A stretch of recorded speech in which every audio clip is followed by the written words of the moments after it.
और अब देखिए हमारा कार्यक्रम गांव-गांव तक कोरोना। जब कोविड में जब सबसे ज्यादा जरूरत है हॉस्पिटल की, तब इसमें ताला लगा हुआ। अस्पताल में कोई नहीं आता इधर से, बहुत डॉक्टर की कमी है।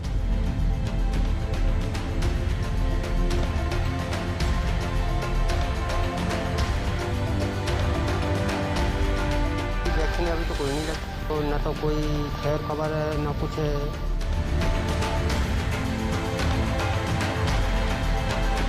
अगर जांच पूरी तरह से की जाए तो मेरे हिसाब से तो गाँव आधे से ज्यादा संक्रमित।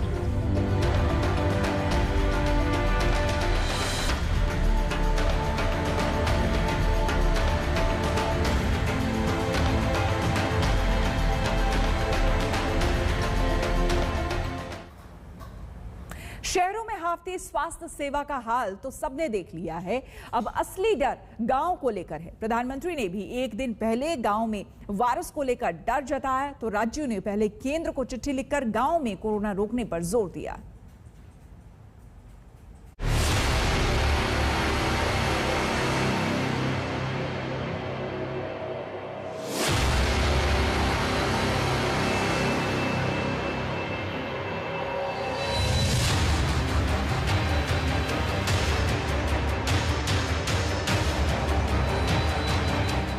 दहशत का माहौल है। जब से चुनाव हुए हैं तब से 6-7 मौत यहाँ पे कोरोना से हो चुकी हैं। वैक्सीन अभी तो कोई नहीं लगा, तो न तो कोई खैर खबर है न कुछ है। गांव के गांव कोरोना की मार से कराह रहे हैं। न दवा, न इलाज, न डॉक्टर और न टेस्टिंग, न वैक्सीन।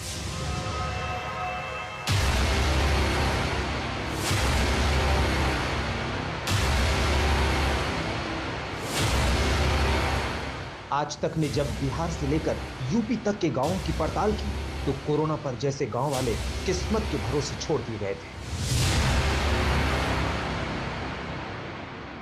ये जो खंडहर नुमा बिल्डिंग देख रहे हैं, दरअसल सरकारी दस्तावेजों में ये एक अस्पताल है। इस वक्त मैं बागपत पे डिकोली गांव में मौजूद हूं और इस डिकोली गांव की आबादी 28,000 के लगभग है।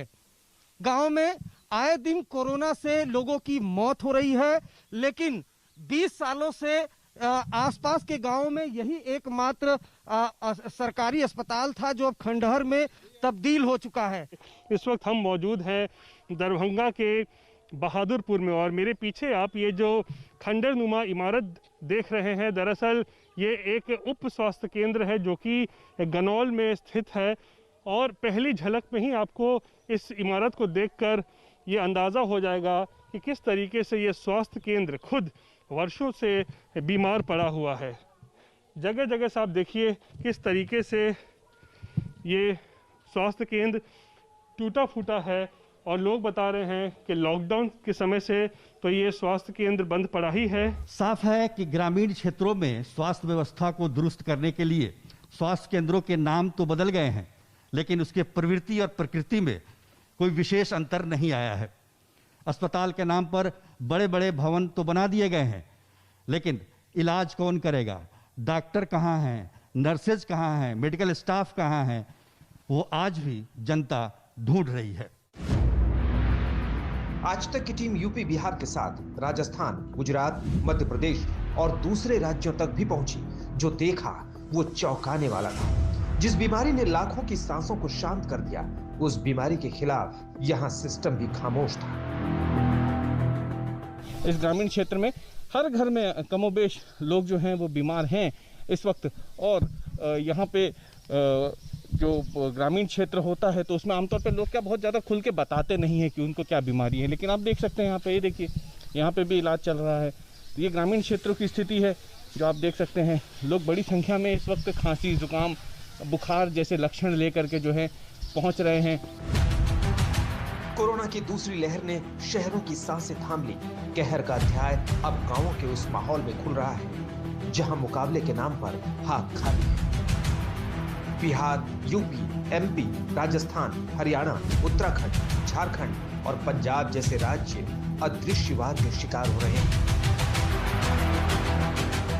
शहर का हश्र देख चुकी सरकार भी जान चुकी है कि गांव के गांव भी कोरोना के आगे रो रहे हैं। खुद पीएम ने जिलों के डीएम से कहा कि गांवों को वायरस से बचाना ही होगा।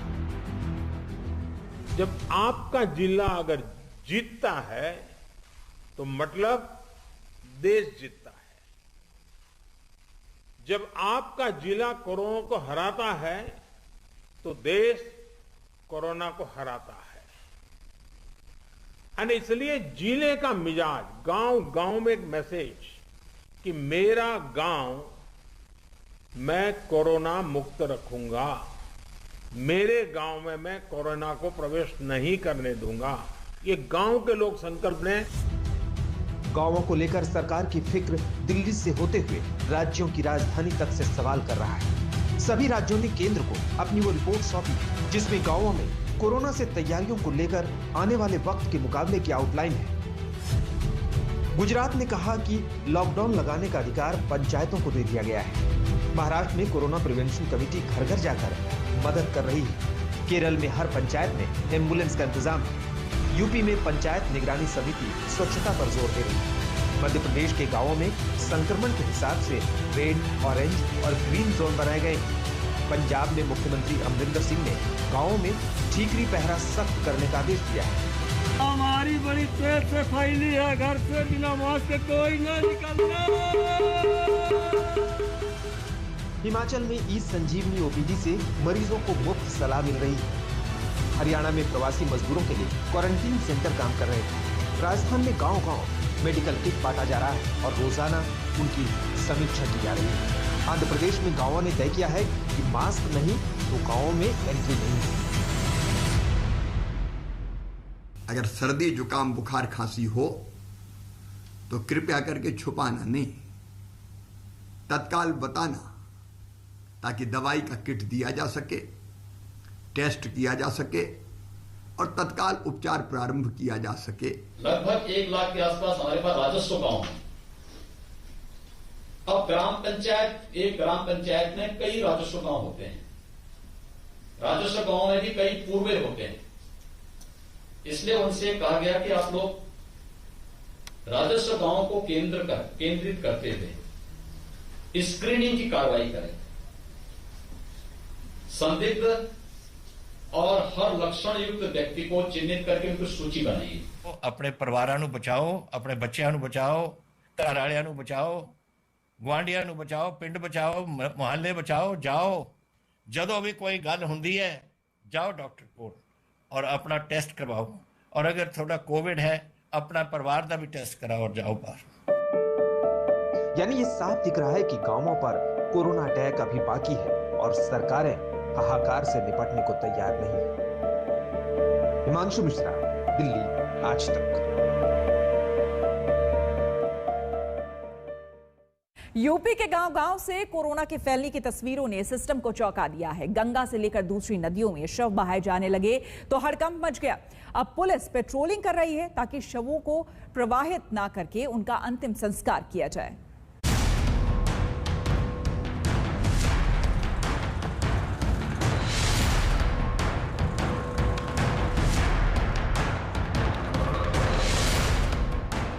कानपुर का ये बिठूर इलाका है जहां आज तक मौजूद है एसडीआरएफ और विशेष जल पुलिस की टीम के साथ। एसडीआरएफ और विशेष जल पुलिस इन दिनों यहां इस अभियान में जुटे हैं कि कोई गंगा में शवों को प्रवाहित न करे। कोरोना से त्राहिमाम के बीच गंगा में सैकड़ों शवों के बहने पर मचे हड़कंप के बाद ये पेट्रोलिंग शुरू हुई है। हम इस वक्त यूपी पुलिस के उस पेट्रोलिंग पर हैं जो नदियों में हो रही है और हम कानपुर की गंगा में इस वक्त मौजूद हैं, क्योंकि कानपुर के एक किनारे पर, एक छोर पर, यानी कि जो उन्नाव का इलाका है, उस इलाके में ढेरों शव गंगा के किनारे दफन कर दिए गए और कई तो गंगा में मिले। लेकिन जब से सरकार ने ये आदेश दिया है उसके बाद से ऐसी पेट्रोलिंग आप नदियों में देख सकते हैं और खासकर प्रशासन इस बात पर सतर्क है कि लोग अपने शवों को यूं ही गंगा में नहीं बहाएं। कानपुर की तरफ तो ऐसा घाट नहीं है, लेकिन उन्नाव की तरफ या डाउनस्ट्रीम और ऐसा अगर था तो इतनी सघन पेट्रोलिंग अब हो रही है कि हम पूरे विश्वास से कह सकते हैं कि कानपुर में या और डाउनस्ट्रीम कहीं कोई ऐसी बात अब नहीं रही है। सर, जो बॉडीज मिली उसमें ये कहा गया कि गांवों की तरफ से बह के बहुत सारी बॉडियां आई हैं, तो क्या वो कम हुआ है या अभी भी मिल रही है? आप स्वयं देख रहे हैं कि ऐसी कोई भी शिकायत अब नहीं मिल रही है। नदियों खासकर गंगा में बहते शवों ने पूरे देश का ध्यान खींचा था, जिसके बाद उत्तर प्रदेश की सरकार को फौरन एक्शन लेना पड़ा। पेट्रोलिंग का साइकोलॉजिकल इफेक्ट बहुत ज़्यादा आया है और हम शासन की मंशा के अकॉर्डिंगली जितने भी व्यक्ति हैं उन्हें समझाने का भी प्रयास कर रहे हैं कि कोरोना की गाइडलाइंस के अकॉर्डिंग ही बॉडी को डिस्पोज करें और ऐसे ही यूं ही नदियों में बॉडी को डिस्पोज न करें। शवों का जल प्रवाह रोकने के लिए सिर्फ पेट्रोलिंग ही नहीं की जा रही, बल्कि नदी किनारे बसे ग्रामीणों के बीच खुद पुलिस प्रशासन पहुंचकर उन्हें भी अलर्ट कर रहा है। गंगा किनारे लोग दफन कर दे रहे थे या फिर गंगा में प्रवाह कर दे रहे थे, तो इसका अब ये असर तो पड़ेगा। अब लोग घूमेंगे तो डर भी रहेगा, जलाने में सुविधा रहेगी अच्छी तरीके से। जी बिल्कुल, पेट्रोलिंग का फायदा हुआ, लोग मान रहे हैं, वरना हम लोग कोई सुनता नहीं था। अब चूंकि मृतक में लोग दुख में आए, हम लोग ज्यादा उन पर दबाव भी नहीं बना सकते थे, तो कई बार झगड़े की स्थितियां बन जाती हैं। लेकिन अब जब से प्रशासन ने गश्त और ये घाटों पर ड्यूटी चालू की है, तो लोग मानते हैं और अपना सुचारू रूप से वही जो एक सनातन धर्म के अनुसार शमशान घाट पर कार्य होता तो वही हो रहा है। शवों को नदियों में प्रवाहित करने से रोकने का अभियान पूरे उत्तर प्रदेश में चलाया गया। जहां प्रशासन बेहद सतर्क है, वो जगहें हैं कानपुर, उन्नाव, बलिया, फतेहपुर, गाजीपुर और वाराणसी। यह उत्तर प्रदेश के कौशाम्बी में गंगा घाट का इलाका है। यहाँ भी गंगा में शव बहाने के खिलाफ प्रशासन पूरी मुस्तैदी का दावा कर रहा है। हम लोग ड्यूटी इसलिए लगाई गई है कि गंगा में किसी प्रकार से कोई शव को प्रवाहित न करे। यदि उसके पास ऐसी कोई समस्या है कि जिससे वो लकड़ी खरीद कर शव को जला नहीं सकता है, तो उसको हम प्रशासन को सूचना देकर के उसके लिए लकड़ी और अंतिम संस्कार की व्यवस्था के लिए उसको जो है प्रशासन धन मुहैया कराएगा या व्यवस्था करेगा।